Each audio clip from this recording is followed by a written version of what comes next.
Halo, Assalamualaikum warahmatullahi wabarakatuh. Selamat datang dalam channel pendidikan Ibu Reski Aulia.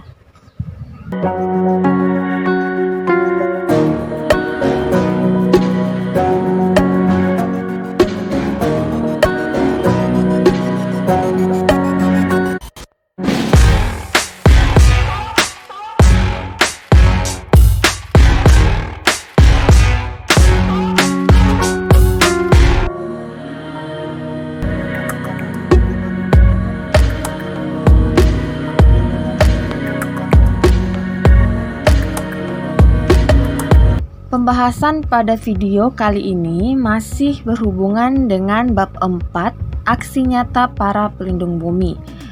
Pada video sebelumnya itu berhubungan dengan pembahasan pengertian, tujuan, dan kaidah teks berita. Sekarang kita akan bahas struktur teks berita. Tanpa menunggu lama, yuk memahami struktur teks berita.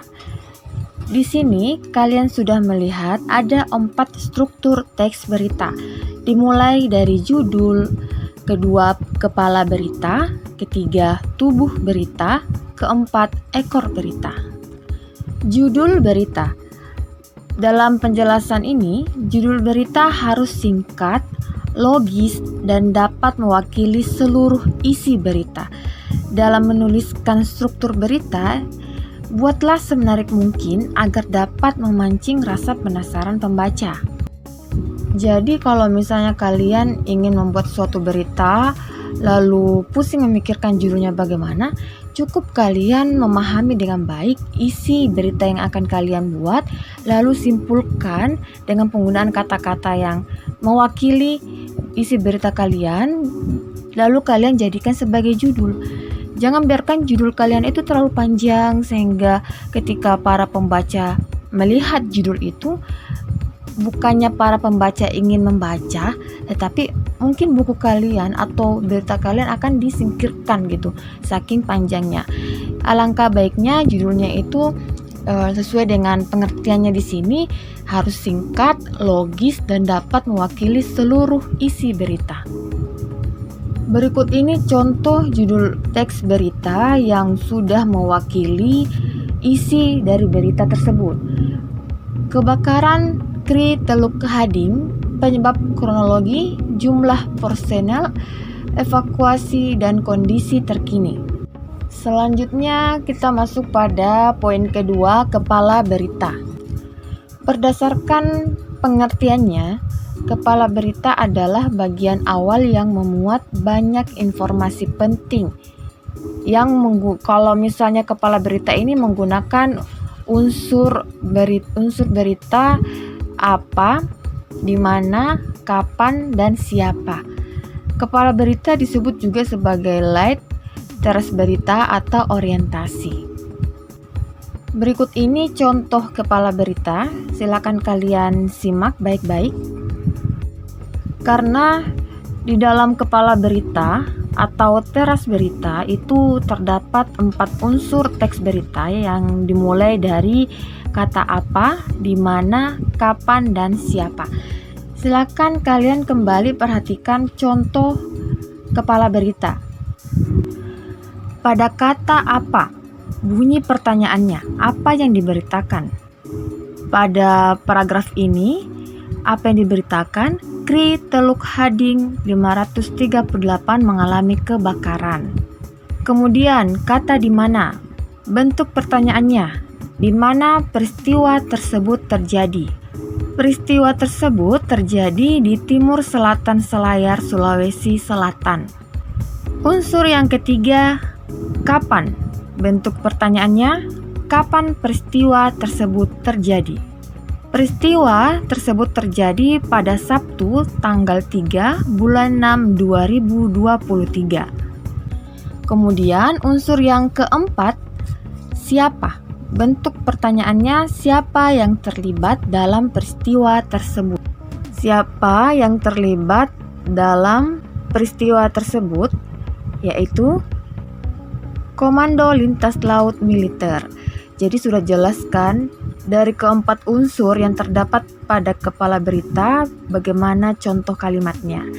Kemudian kita beralih pada tubuh berita.